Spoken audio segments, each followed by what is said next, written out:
E aí, pessoal, bem-vindo ao canal Chamo Físico. Meu nome é Thales Rodrigues e eu serei seu professor de Física aqui no YouTube. Na aula de hoje nós vamos resolver a prova da FUVEST de 2017, primeira fase. Prova excelente e bem elaborada com várias coisas para a gente relembrar. Se é a primeira vez que você assiste vídeo de resoluções de prova aqui no canal, fique esperto. Vou te dar algumas dicas. Primeiro, aqui embaixo na descrição, eu coloquei o linkzinho onde você pode baixar a prova da FUVEST. Baixe a prova e tente resolvê-la antes de assistir esse vídeo.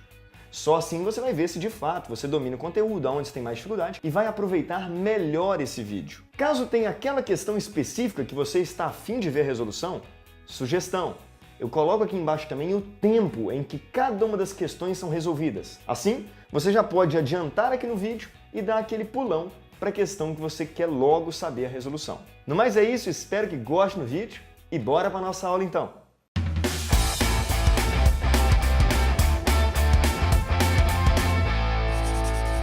Chamo Físico!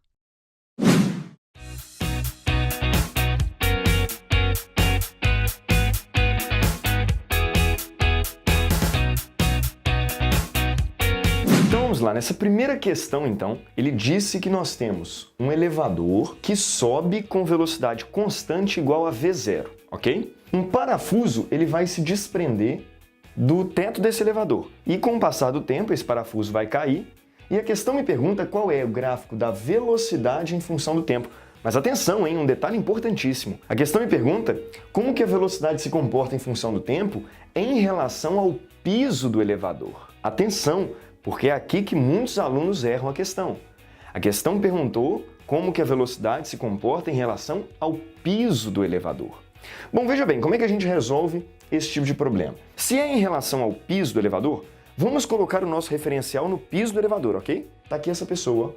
Essa pessoa, então, que está dentro do elevador, vai ser o meu referencial para o chão, para o elevador, para o piso do elevador, tá? Para essa pessoa, inicialmente, o que a gente poderia pensar? Tudo bem, o elevador está subindo com velocidade constante. Mas vem cá, você já percebeu que se você estiver dentro de um elevador, e o elevador, sem ser aquele momento em que ele acelera ou freia, no momento de mudança do movimento dele, quando ele já está há um tempo subindo ou descendo com velocidade constante, já reparou que você lá dentro tem a impressão como se ele tivesse parado? Esse, inclusive, é um detalhe muito importante na física. A gente não consegue diferenciar referenciais que estão em repouso ou referenciais que estão em movimento retilíneo uniforme. A gente chama, inclusive, esses dois referenciais de referenciais inerciais. Você dentro de um elevador parado em relação ao solo, ou você dentro de um elevador que se movimenta com velocidade constante, teria a mesma sensação de achar que ele está parado. Então veja bem, para essa pessoa que está aqui, ó, apesar do elevador estar subindo, para ela é como se tudo ali dentro estivesse parado. Essa é a sensação. Então a pessoa tem a impressão de que tudo ali dentro está parado, tá? Em relação a ela. Então veja bem, apesar de existir o movimento com velocidade inicial, antes do parafuso se desprender do teto, se a pessoa olha para o parafuso está lá, ó, paradinho no teto desse elevador. Então a velocidade do parafuso, enquanto ele não cai, enquanto ele não se desprende no instante t0, para a pessoa é zero. Então o nosso gráfico ele começa assim, ó, velocidade zero. Porque para a pessoa que está lá dentro, no referencial do elevador, o parafuso está parado para ela. Eis que num dado momento, esse parafuso se desprende. Igual eu te disse, se o elevador estivesse parado ou em MRU, do jeito que ele está, dane-se, não faz diferença nenhuma para quem está lá dentro. Ou seja, imagine esse elevador parado. Vem cá, se o parafuso se desprende, qual é o movimento que ele descreve a partir de agora? Para mim, o movimento é de queda livre. Movimento com aceleração constante, inclusive igual à aceleração da gravidade. 10 metros por segundo ao quadrado. Então veja bem, para a pessoa que está lá dentro, não importa que o elevador esteja subindo com velocidade constante. Em relação a ela, ela veria, imagine você dentro do elevador e o parafuso se desprende, caindo no chão. Ou seja, para ela, é um movimento de queda livre, normal, partindo do repouso, uma vez que ele estava parado. Para ela inicialmente. Gráfico de velocidade por tempo, você sabe, a inclinação desse gráfico representa a aceleração. Como a aceleração da gravidade é uma aceleração constante, qual é a cara desse gráfico? Só pode ser uma reta inclinada. Então veja bem, uma reta inclinada é a cara do nosso gráfico. Tá aí. A velocidade então desse parafuso para aquela pessoa vai aumentando com o passar do tempo, mas aumentando constantemente, com a aceleração da gravidade. Então antes de cair, estava parado para ela, quando cai, movimento de queda livre. Portanto, resposta letra E.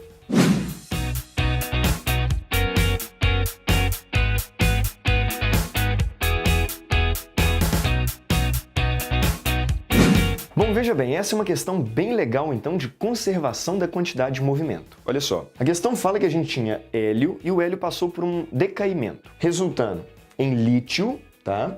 Um elétron e um antineutrino, ok? A questão diz, bom, não precisa saber muito sobre decaimento aqui não, tá? Não é isso que vai ser cobrado. Mas a questão diz que o lítio, ele acaba que nesse decaimento, ele é lançado com uma quantidade de movimento que aponta nessa direção. Então aqui eu já representei o vetor quantidade de movimento do lítio, após o decaimento, claro. Tá? Aqui o vetor quantidade de movimento do elétron. E a questão pergunta para onde aponta o vetor quantidade de movimento do antineutrino, sabendo que o hélio, que era o conjunto antes, estava em repouso. Veja bem, o que é quantidade de movimento? Quantidade de movimento é aquela grandeza que relaciona massa e velocidade. Vale lembrar, já que isso é uma revisão para a prova que você fará da FUVEST. Veja bem, quantidade de movimento é representado como sendo massa vezes velocidade. Porém, atenção, é uma grandeza vetorial. O vetor quantidade de movimento, ele aponta justamente para onde aponta o vetor velocidade. Ou seja, se a questão me disse que o lítio tem uma quantidade de movimento para cá, é porque a velocidade dele está para lá. O elétron, uma quantidade de movimento para cá, é porque a velocidade dele é para cá. Thales, mas o elétron é negativo, não é o contrário, não? Não, pelo amor de Deus.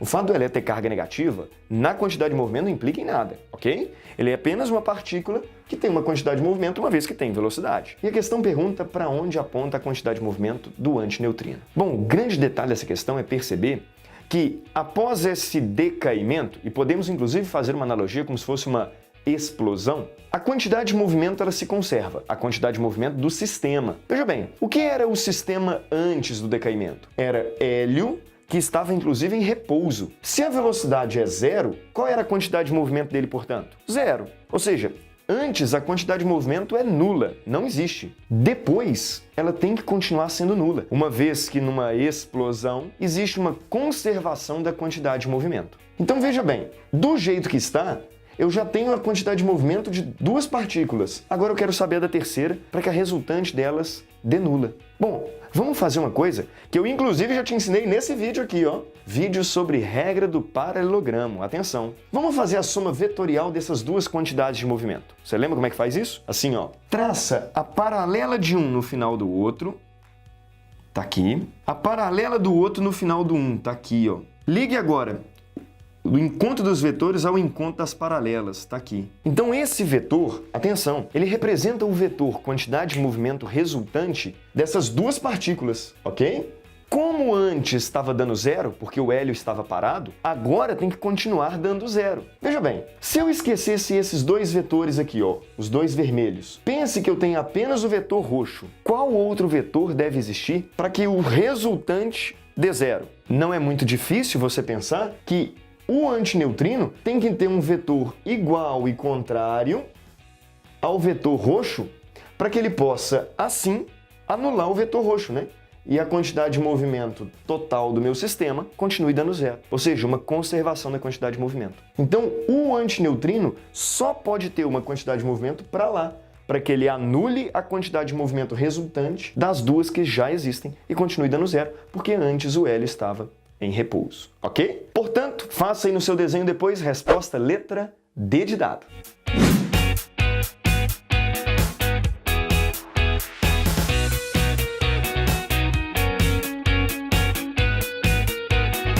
Galera, essa é uma questão muito legal sobre força numa queda com resistência do ar. Atenção, porque queda com resistência do ar costuma ser um problema na sua vida, mas notícia boa. Olha para esse vídeo aqui depois, tá? Esse vídeo é um vídeo que eu já publiquei aqui no canal sobre queda com resistência do ar. Sugestão, inclusive, é assista o vídeo para depois voltar aqui para assistir a resolução dessa questão. Você vai ter uma clareza maior do que eu vou fazer aqui rapidamente.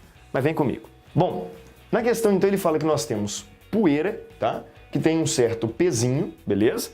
E vai cair submetido a uma resistência do ar. O que é importante que você saiba, e a questão na verdade te explica isso, que a resistência do ar ela tem uma dependência com a velocidade. A resistência do ar pode ser calculada como sendo uma constante, que ele chama de B, vezes a velocidade do corpo. Faz sentido para você? Claro que faz, né? Afinal de contas, você já, por exemplo, colocou a mão para fora quando você estava passeando de carro, né, com alguém, e você sabe que quando você coloca a mão para fora, você sente essa resistência do ar ali. Quanto mais rápido o carro, maior é essa resistência. Então, a resistência do ar tem uma dependência com a velocidade. A questão sugere o seguinte, ela me dá, né, essa situação, peso e força de resistência do ar atuando, abandonei a poeira e ela vai cair, ok? Me dê o gráfico da força resultante em função da velocidade da partícula. Veja bem, o que a gente conclui dessa situação? A nossa conclusão é a seguinte, olha só, primeiro, quando a velocidade é zero? Quando a velocidade é zero, se a força de resistência do ar é B, que é uma constante, vezes a velocidade, tudo bem, tem um menos aqui, mas o menos é só para indicar que é contrário, tá? Ao movimento. Se a força de resistência do ar em módulo é B vezes a velocidade, no momento em que eu abandono essa poeira, a velocidade inicial é zero. Quanto vale, portanto, a resistência do ar? Zero. Pelo menos nesse primeiro momento, ela é zero, pois não há velocidade, ok? Conclusão que a gente tira daqui então. A conclusão que a gente tira é que quando a velocidade é zero, se não há resistência do ar, a força resultante, quem que é? É o próprio peso, né? Nesse momento, a força resultante é só o peso. Daqui a gente já conclui então, né? A gente já conclui que, veja bem, a força peso vale a força resultante nesse momento inicial. E, portanto, 3 vezes 10 a menos 14 newtons. Esse é o valor do peso dessa poeirazinha. Porém, veja bem, num primeiro momento, então, apenas o peso atua. Essa partícula ela vai acelerar, porque tem força resultante, o peso. Porém, quando ela começa a entrar em movimento, ela já começa a ter velocidade. E ao começar a ter velocidade, surge a resistência do ar. Automaticamente, veja bem, se a resistência do ar vai aparecendo contrária ao movimento, o que vai acontecendo com a minha força resultante, com o ganho de velocidade? A minha força resultante ela vai diminuindo, né? Porque antes ela era apenas o peso. Agora ela é o peso menos alguma coisa. O peso menos a resistência do ar. Minha força resultante vai diminuindo. E é justamente isso que o gráfico me conta. Veja bem, com o aumento de velocidade, a força resultante vai diminuindo, tá vendo aqui? Até chegar a uma velocidade em que a força resultante vale zero. O que significa isso? Falar que a força resultante vale zero significa agora que nós chegamos no momento, a força de resistência do ar, olha só, ela é exatamente igual à força peso. Ela é igual e, portanto, a resultante dá zero. A partir de agora, pergunta, se a força resultante vale zero, qual é o movimento que ela descreve a partir dali? Movimento retilíneo uniforme. Ela vai caindo, porém agora com velocidade constante, uma vez que não tem como mais ela acelerar porque não há mais força resultante. Então, a partir dessa velocidade, ou melhor, a partir desse instante, essa velocidade se mantém constante no valor de 1 vezes 10 a menos 4 metros por segundo. Essa velocidade é uma velocidade que a gente costuma chamar de velocidade terminal, ok? Ou velocidade limite, tá? Então pronto, entendemos a lógica do problema, tá? Vamos às contas agora. A questão pergunta quanto vale a constante B. Veja bem, você já viu então que para essa velocidade aqui, ó, a força resultante vale zero. Força resultante, que era? Força resultante, que era o peso menos a força de resistência do ar. Como nessa velocidade a força resultante vale zero, você está vendo no gráfico, do jeito que nós discutimos, é porque é o momento em que a força de resistência do ar é igual à força peso. Força de resistência do ar é igual à força peso. Uma iguala a outra nesse momento. Força de resistência do ar, como é que se calcula? B vezes V. B vezes a velocidade, que é essa daqui, ó, é a velocidade que eu estou olhando. 1 vezes 10 a menos 4 metros por segundo. 1 vezes 10 a menos 4 metros por segundo. Tem que ser igual ao peso. Por enquanto vale o peso? Já sabemos. Nós vimos que o peso era justamente esse valor aqui, ó. Porque no momento em que a velocidade era zero, não tinha resistência do ar. O V vale zero, né? A força resultante é o próprio peso. 3 vezes 10 a menos 14 newtons. Ou seja, 3 vezes 10 a menos 14 newtons. Fazendo a continha, chegamos então que B é igual, passa para cá, 3 vezes 10 a menos 14 dividido por 1 vezes 10 a menos 4. Terminando a continha aqui então, vimos que B é igual 3 sobre 1, 3 vezes 10 a menos 14 dividido por 10 a menos 4, conserva as bases e subtrai os expoentes, né? Menos 14 menos menos 4 é menos 14 mais 4, ou seja, 10 elevado a menos 10. 10 elevado a menos 10 newtons vezes segundo por metro. Mas não sofra com essa unidade, ok? Então pronto, tá aí. Valor da constante B, 3 vezes 10 a menos 10. Resposta, portanto, letra E.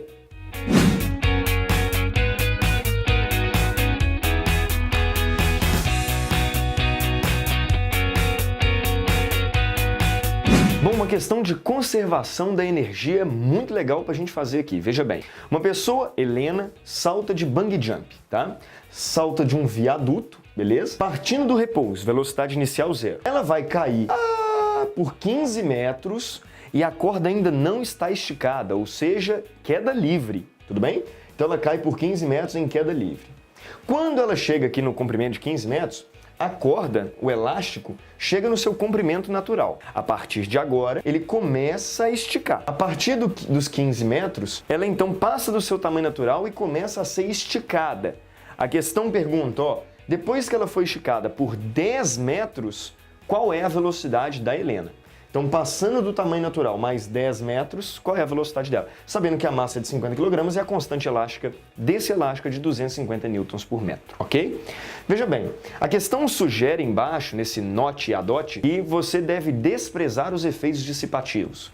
Ou seja, não há resistência do ar, não há qualquer tipo de atrito. Então isso é uma palavra mágica. A questão sugere então que você utilize a conservação da energia mecânica. Chamando o ponto mais alto desse movimento de ponto A e lá embaixo de ponto C, nós sabemos que a energia mecânica se conserva. Então, atenção, energia mecânica no ponto A é igual à energia mecânica no ponto C. Qual é a energia mecânica no ponto A? Nesse tipo de questão, sugestão, defina um chão como referência. O meu chão imaginário vai ser justamente esse ponto mais baixo, ok? Pergunta, energia mecânica, que é a soma de cinéticas e potenciais. No ponto mais alto, tem cinética? Não, pois ela acabou de se jogar partindo do repouso. Não há velocidade. Tem potencial elástica? Não, porque ainda não tem nada esticado, nada deformado. Apenas potencial gravitacional, uma vez que ela tem uma altura, inclusive, de 25 metros. Energia potencial gravitacional, lembrando, mgh, tem que ser igual. Energia mecânica dele no ponto C. No ponto C, pergunta, ela tem energia potencial gravitacional? Não, uma vez que não há mais altura, visto que ela chegou no meu chão de referência. Tem energia cinética? Sim, uma vez que eu estou querendo calcular a velocidade, justamente que ela tem naquele ponto. Então vamos colocar aqui, mv2 sobre 2, energia cinética. Mas a corda que agora está esticada, ela acumula energia potencial elástica, ela está deformada. Então existe um acúmulo aqui também, em energia potencial elástica, kx2 sobre 2. Não confunda com kx, hein? Kx é a força elástica.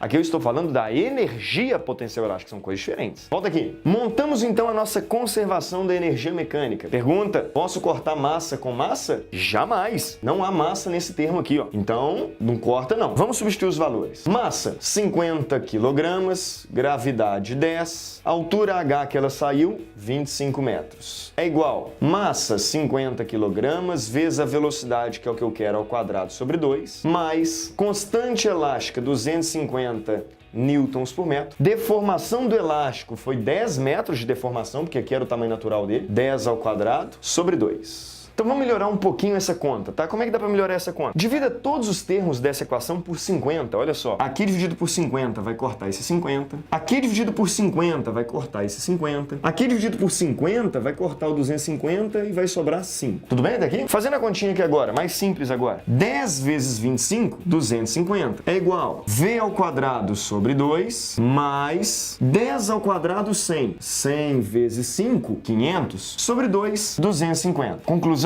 passa para cá. V ao quadrado sobre 2 é igual a 250 menos 250, zero. Conclusão, velocidade, portanto, igual a zero. Tá, como assim velocidade zero? Não tem o menor problema. Na questão com esses valores, nós temos uma velocidade zero nesse ponto, o que indica que ele é um ponto de extremo. É o ponto mais baixo do movimento dela. É onde ela chega e depois ela vai voltar, ok? Só isso. Então, na questão, concluímos. A velocidade, então, naquele ponto, dada a conservação de energia, deve ser zero. Resposta letra A.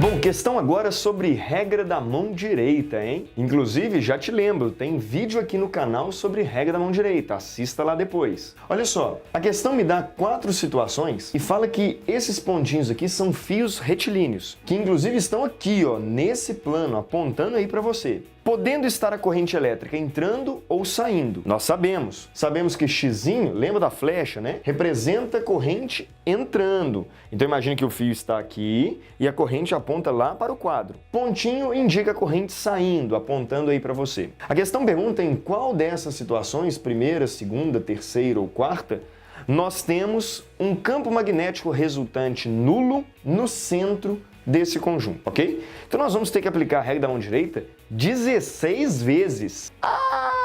16 vezes nós faremos a regra da mão direita. Filho, muita atenção então na resolução dessa questão, porque aqui você vai treinar bastante a regra da mão direita. Olha só, primeiro, que mão que você pretende usar? É a direita, né? Regra da mão direita, lembre-se.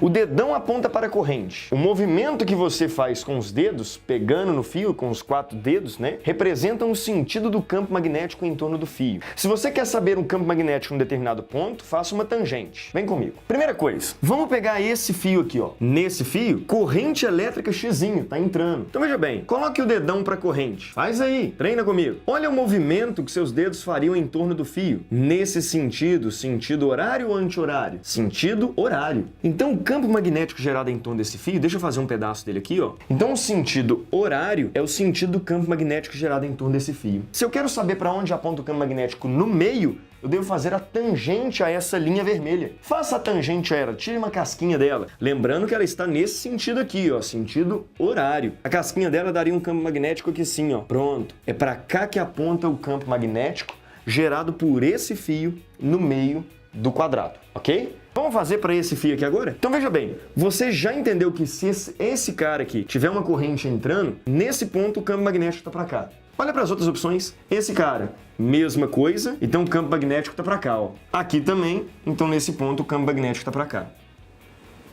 Tudo bem aqui? Agora vamos para esse fio aqui, ó. Nesse fio a corrente elétrica está saindo. Corrente elétrica saindo, coloca o dedão para ela. Pegue no fio. Peguei no fio. O sentido que eu abraço o fio é esse sentido aqui, ó. Sentido anti-horário. Sentido anti-horário. Campo magnético gerado em torno dela, vou apagar isso daqui, ó. O campo magnético gerado em torno dele, desse fio, seria assim, ó. Sentido anti-horário, algo parecido com isso daqui, ó. Tá aqui, ó, em torno do fio. Se eu quero saber o campo magnético nesse ponto, faço uma tangente, seguindo aquele movimento. Se é esse sentido aqui, ó, nesse ponto, o campo magnético fazendo a tangente estaria para cá. Tudo bem aqui? Vamos fazer outro fio agora? Vamos pegar esse cara aqui embaixo. Esse cara aqui embaixo, veja bem. A corrente elétrica está saindo. Dedão para a corrente. Pega no fio. Peguei no fio. Sentido que eu abraço o fio, sentido anti-horário. Sentido anti-horário, deixa eu te dar uma noção aqui então, ó. O campo magnético está aqui, ó. Circular, né? A linha de indução está aqui no sentido anti-horário. Quer saber para onde aponta o campo magnético nesse ponto? Faça a tangente a ele, né? Então o resultado seria um vetor aqui assim, ó. Maravilha! Então esse cara, nesse ponto, gera um campo para cá. Assim, então, esse cara aqui, ó, vai gerar um campo para cá também. Esse cara aqui vai gerar um campo para cá também. Já matando aqui as outras opções, beleza? Porque são idênticas. Maravilha! Vamos fechar o nosso primeiro desenho? Vamos para esse cara aqui, ó. Para esse cara, campo magnético está entrando, correto? Xzinho. Coloque o dedão aqui, ó. Pegue no fio. O sentido que eu abraço o fio, sentido horário, né? Sentido horário significa então que o campo magnético está aqui, ó. Sentido horário. Faça a tangente nesse ponto, para saber para onde aponta o vetor indução magnética. O vetor apontaria para lá, ó, fazendo a tangente. Da mesma forma, xzinho aqui, ó, esse cara vai produzir um para cá, xzinho aqui, esse cara vai produzir um para cá, ó. Xzinho aqui, esse cara vai produzir um para cá. Ok? Só repetir o desenho. Bom, então pronto. Matamos o nosso primeiro desenho. Daqui a pouco a gente volta nele. Vamos fazer os próximos desenhos. Já temos em parte aqui resolvido, né? No próximo desenho, lembrando, eu já fiz esse xzinho e já fiz esse pontinho, né? Tá faltando esses dois caras aqui, ó. Esse cara saindo, veja bem. Se ele tá saindo, dedão para a corrente, tá aqui, ó.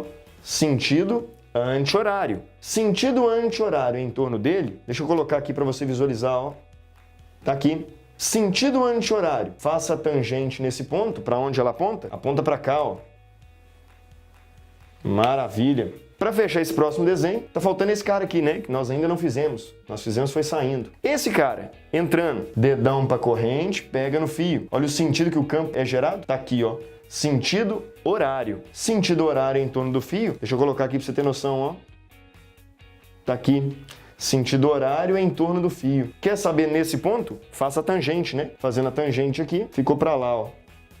Xzinho aqui, então aqui também vai dar para lá. Xzinho aqui, também vai dar para lá. Beleza. Nessa figura já temos 3 representados. Falta um, né? Quem é que tá faltando? Esse cara aqui, ó. Que nós ainda não fizemos, né? Nós fizemos saindo. Vamos fazer entrando. Ele entrando, coloca o dedão para corrente, pega no fio. Tá aqui, ó. Sentido horário. Sentido horário, deixa eu colocar aqui para você ter ideia. Tá aqui, ó. No sentido horário. Quer saber o campo nesse ponto? Faça a tangente. Fazendo a tangente, tá ali. Seguindo o movimento do campo, né? Sentido horário. Pronto. Temos os 4 vetores representados e aqui também. A questão pergunta em qual das 4 figuras, primeira, segunda, terceira ou quarta, o campo magnético vai ser nulo ali no meio, né? Repare, o campo magnético ele tem a mesma intensidade, os vetores são os 4 iguais, porque é a mesma corrente e com a mesma distância. Porém, olha só, nessa figura, tem como esses 4 vetores dar um vetor resultante nulo? Não. Obviamente, 2 apontando para lá e 2 para lá, o resultante vai estar para baixo, né? E não vai ser nulo. Já na figura 2, veja bem, se esse anula esse e esse anula esse, aqui sim, o resultante vai dar 0. Se esse anula esse e esse anula esse, o resultante dá 0. Aqui, impossível. Esse até anula esse, mas esses 2 se somam, dando um campo para lá. Resposta, portanto, 2 e 3 é possível o campo magnético ser nulo no centro. Resposta letra D de dado. Bora para a próxima questão.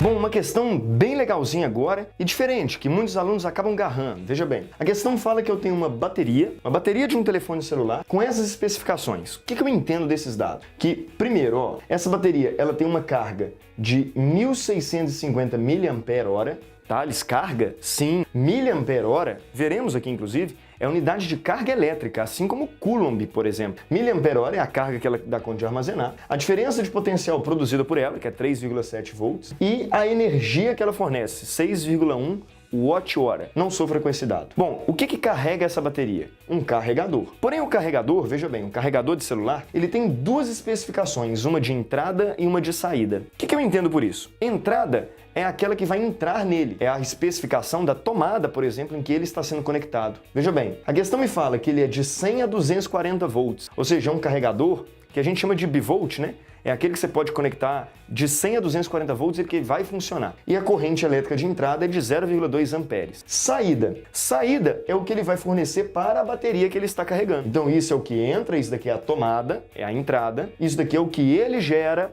para a bateria, o que ele vai fazer com que a bateria carregue, né? Especificação de saída, ele gera 5 volts, apesar dele ser conectado numa tomada que pode ser de 100 a 240 volts, mas ele gera 5 volts para a bateria e uma corrente de 1,3 amperes. Ótimo! Veja bem, a questão me pergunta qual é a potência máxima que o carregador pode fornecer. Atenção, fornecer. Qual é a energia que ele pode fornecer? Se eu estou pensando em fornecimento, eu devo me preocupar no carregador com o dado de entrada ou o dado de saída? Saída, porque saída é o fornecimento para a bateria. Repare que quanto aos dados de saída, eu sei a diferença de potencial e sei a corrente. Como é que eu posso calcular a potência com esses 2 dados? Lembre-se, potência é dado como sendo VI, né? Quer saber quanto vale a potência? Então vamos pegar a diferença de potencial, que é 5 volts, e multiplicar pela corrente, que é 1,3 amperes, ok? Fazendo isso, então, chegamos aqui em 6,5 watts. Então, 6,5 watts, joules por segundo, é a potência fornecida pelo carregador. Já vencemos uma parte da questão. Segunda parte da questão. Me pergunta qual é a carga máxima armazenada nessa bateria. Tá? Você já falou, ué. Pela especificação, isso daqui você falou que era a unidade de carga. Então, essa é a carga máxima armazenada? Sim, porém só tem um detalhe. Aqui ela está em miliampere-hora. E quando você olha para as opções da questão, você vai ver que ela está em Coulomb.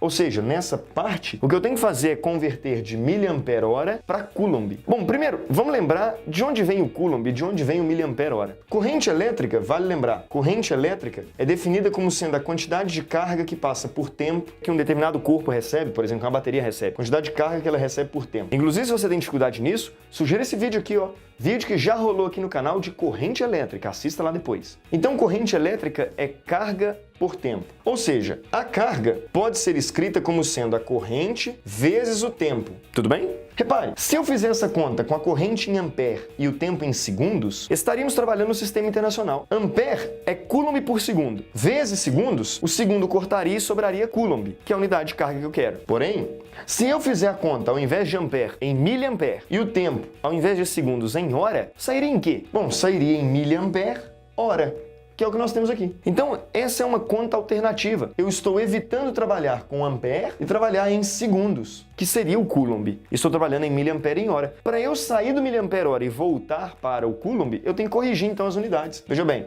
para sair em coulomb, a minha carga elétrica, olha só, ao invés de eu utilizar 1.600 miliamperes, eu vou ter que passar para ampere. Como é que eu passo de miliampere para ampere? Volta 3 casas, não é isso? Então, voltando 3 casas, 1,65, né? Voltei aqui, ó, 3 casas, beleza? De hora, eu vou ter que voltar para segundos. Se eu tenho que voltar para segundos, lembrando, 1 hora são 3.600 segundos. Então, pronto. Quando eu pegar esse número e fizer a correção das unidades para miliampere para ampere e de hora para segundos, eu vou cair em ampere vezes segundos, que é o que a gente chama de coulomb. Fazendo essa conta, a carga elétrica, então, 5.940 coulombs. Essa seria, então, a carga elétrica de 1.650 mAh, porém escrita em coulomb. Resposta, portanto, letra D de dado.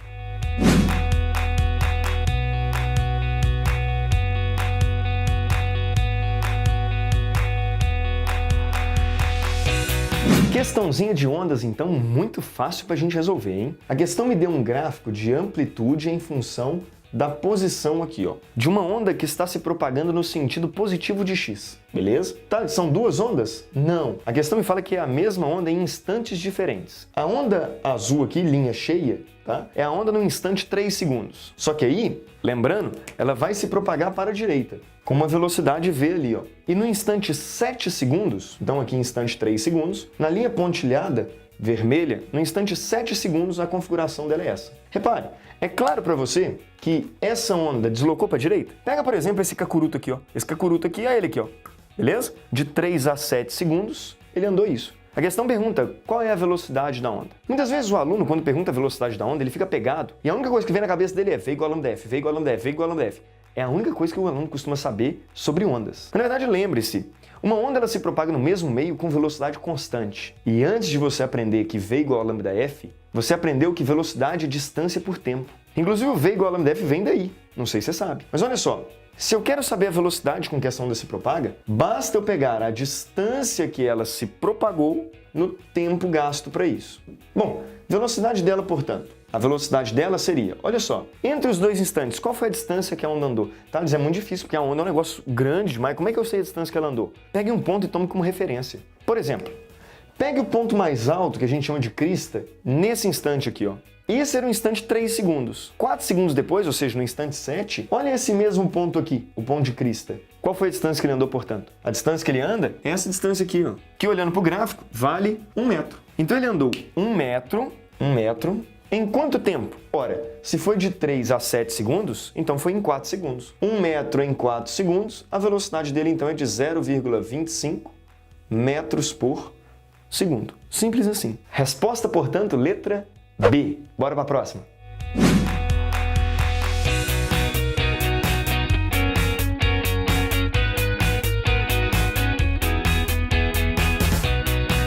Bom, essa questão agora é uma questão com a matemática um pouquinho mais elaborada. Você tem que ter um pouco de paciência para ler o texto para entender do que ele fala. A questão fala de isótopos de urânio. Urânio 235, urânio 238. A questão diz que lá nos primórdios, há muito tempo, a razão entre a quantidade de urânio 235 e 238 na natureza era de 7%. Foi o que eu fiz aqui, veja bem. O momento inicial, a massa de urânio 235 inicial, sobre a massa de urânio 238 inicial era de 3%. 3% era o que você encontrava na natureza. 3 sobre 100. Atualmente, como o urânio 235 decai mais rapidamente, o seu percentual na natureza, a sua quantidade, em relação ao urânio-238 foi ficando menor e o percentual ele foi caindo. A questão me diz que atualmente a massa de urânio-235 atual sobre a massa de urânio-238 atual é de 0,7%. Pronto. Esses são dois dados que você tem que ser capaz de extrair do texto da questão. Volte depois e leia a questão novamente e veja se você consegue captar essa ideia. A questão me dá uma fórmula geral e feia de como que a massa de um determinado material varia com o tempo devido aos decaimentos na natureza. Nessa fórmula, bom, eu já substituí aqui com os dados da questão para o urânio-235 e o urânio-238. Na fórmula ela fica assim, ó. A massa de urânio-235 atualmente era a massa inicial, beleza? Aquela lá há muito tempo, tomando aquele tempo como tempo inicial, vezes 10 elevado a um menos lambda, que ele me dá nesse note a dot quanto vale o lambda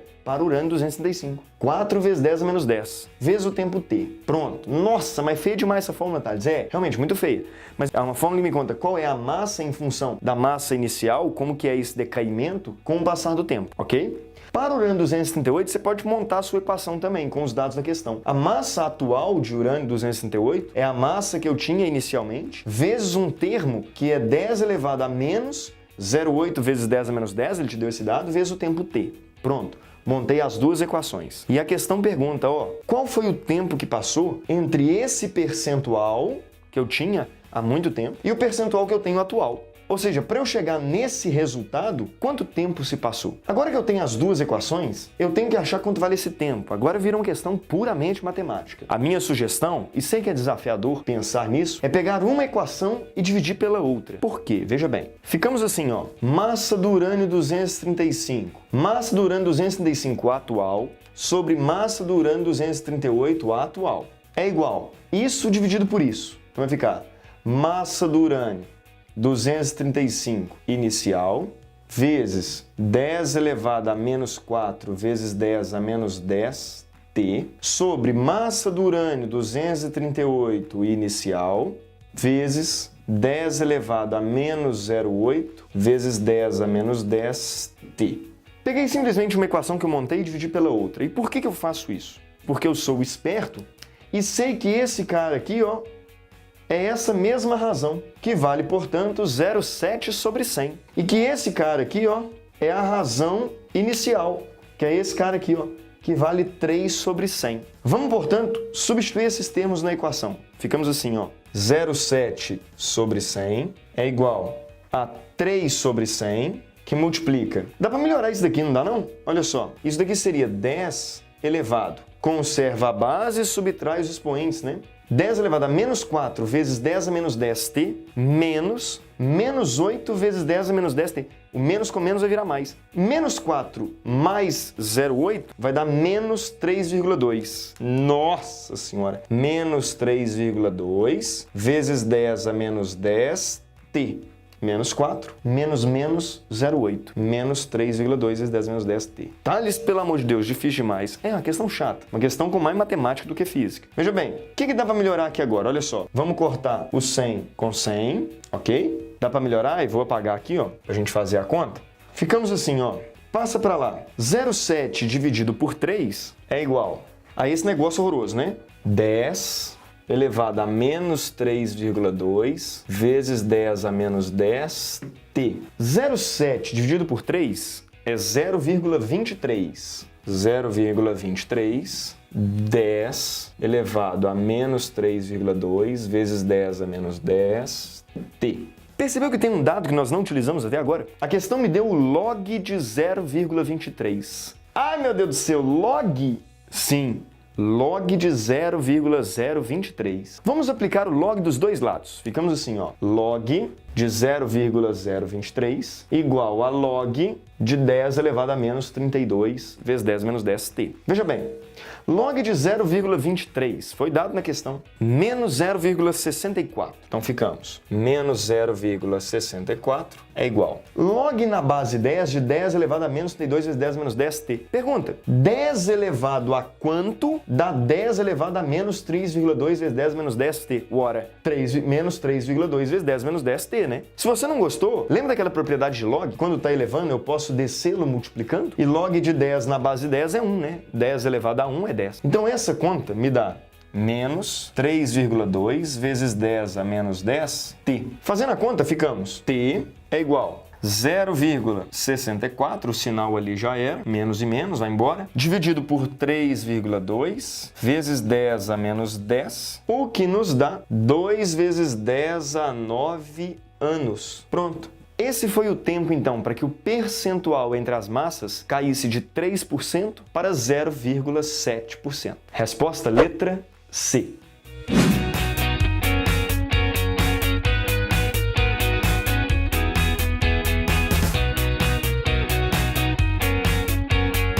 Bom, essa questão, então, é questão de ótica geométrica, lei de Snell. Adivinha só? Aqui, ó. Tem vídeo aqui no canal sobre lei de Snell, hein? Assista lá depois. Veja bem, a questão diz que nós temos um prisma feito de um material, justamente um material que eu estou querendo saber quanto vale o índice de refração, e a questão fala que quando eu incido um raio de luz, na verdade luz não, micro-ondas, mas pensa como se fosse luz. Imagine que uma onda, então, ela está incidindo aqui, ó, formando 90 graus com essa face, ela vai ter uma trajetória e no final ela acaba saindo aqui, tendo um ângulo de desvio de 15 graus, ok? A questão me dá os dados aqui de seno de 15, 25 e 40 e pergunta qual é o índice de refração desse material, sabendo que ele está no ar e o índice de refração do ar vale 1. Primeira coisa que a gente tem que fazer é complementar esse desenho. Veja bem, como o raio de luz está vindo perpendicularmente, raio de luz veio perpendicularmente, ele está, portanto, na normal.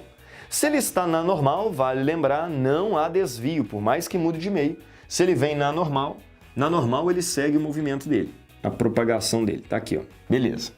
Quando ele chega nessa face, vamos traçar a normal. Normal é aquela reta imaginária, perpendicular à superfície. Então, ó, a normal ela tá aqui, ó, perpendicular à superfície, ok? Beleza. Bom, esse raio de luz, quando ele vai desse material para o ar a velocidade sempre aumenta. E quando a velocidade aumenta, um raio oblíquo, do jeito que ele tá vindo aqui, ó, ele tende a afastar da normal. Ele abandona a trajetória original dele e afasta-se da normal. A questão pergunta quanto vale o índice de refração desse cara. Para isso, nós vamos ter que usar uma famosa lei chamada lei de Snell. Só que antes de usar a lei de Snell, que relaciona θ1 e θ2, ângulo de incidência e ângulo de refração, nós temos que encontrar θ1 e θ2. Lembrando, cadê esses ângulos θ1 e θ2 aqui na figura? Tá aqui, ó. θ1 é o ângulo que o raio incidente forma com a normal, θ2 é o ângulo que o raio refratado forma com a normal. Entre o raio e a normal, veja bem. Bom, olha só, se eu tenho ali θ1 e θ2, vamos encontrar esses valores. Olhando para a figura, se aqui vale 90 e aqui 25,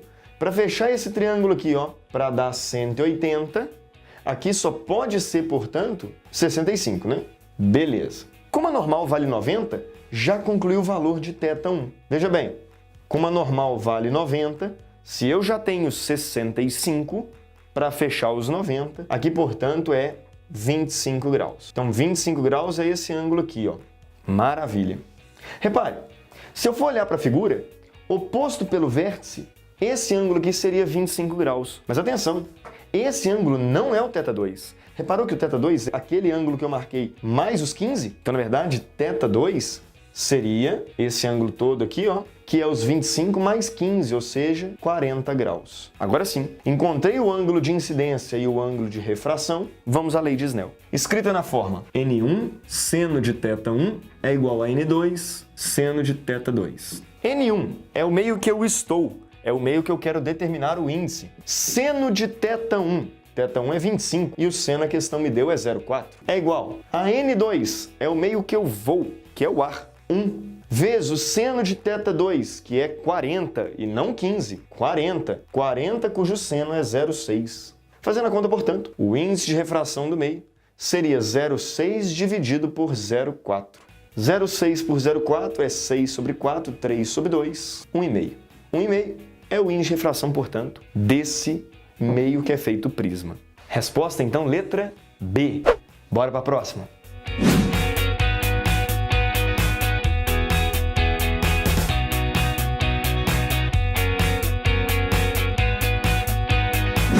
Questão super simples de calorimetria para a gente resolver agora. Vem comigo. A questão diz que nós temos 1,3 gramas de água que gasta 1 hora absorvendo o calor de um determinado material integralmente, gasta 1 hora para sair do ponto de congelamento, que é 0 graus Celsius, e ir para o ponto de vaporização dela, né? O ponto de ebulição, que seria, na verdade, 100 graus Celsius. Beleza? A questão pergunta qual é a potência, então, fornecida por esse material. Veja bem, se a água está esquentando de 0 para 100 graus Celsius, comentei nesse vídeo aqui, ó, assista lá depois. Calorimetria.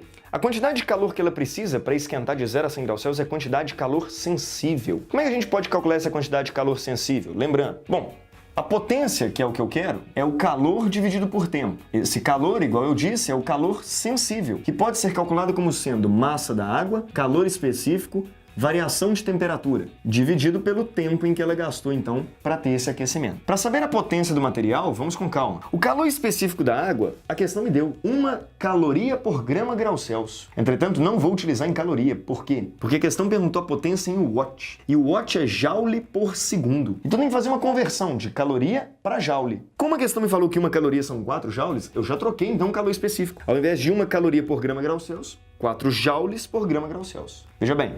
Massa da água que eu tenho, 1,3 gramas. Calor específico, 4 joules por grama grau Celsius. Variação de temperatura, afinal, foi 100, menos a inicial, que é 0. Sobre intervalo de tempo que ela gasta para isso, igual eu disse, a questão perguntou a potência em watt, que é joule por segundo. Se ela falou que o tempo é de 1 hora passa para segundo, 3.600 segundos. Tá aí. Essa é a continha que eu tenho que fazer, então, para matar a questão. Bom, para resolver aqui, ó, ficamos assim, ó. Esses 2 zeros aqui do 100 vai cortar com os 2 zeros daqui. 4 dividido por 36 vai ficar 1 e 9. Conclusão, potência é 1,3 dividido por 9, o que nos dá 0,14 watts. Então, aproximadamente 0,14 watts. Resposta, então, letra C.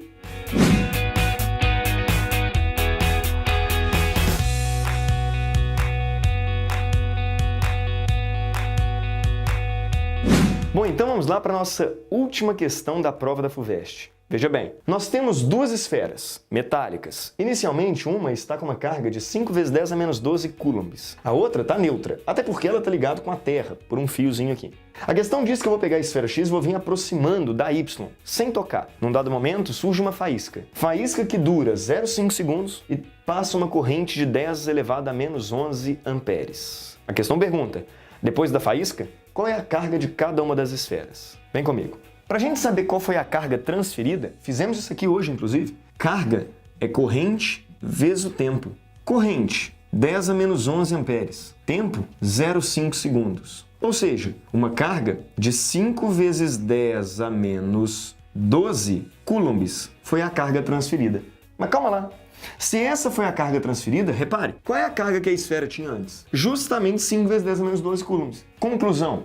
A conclusão é que toda a carga dela, na verdade, se transferiu. Qual é a carga da esfera X no final? A carga da esfera X é 0, porque ela perdeu toda a sua carga, os 5 vezes 10 menos 12 coulombs. Tá, isso significa então que se ela está com 0 e perdeu 5 vezes 10 menos 12 coulombs, a Y termina então com 5 vezes 10 menos 12 coulombs? Não. Se você marcou isso, você caiu na pegadinha da questão, né? Porque lembrando, ela não está conectada à Terra. Por mais que ela tenha, nesse instante, adquirido essa carga automaticamente escoa para a Terra e ela tende a ficar neutra, uma vez que ela está em contato com a Terra. Ou seja, a carga Y também será 0 e toda essa carga, na verdade, escoaria para a Terra.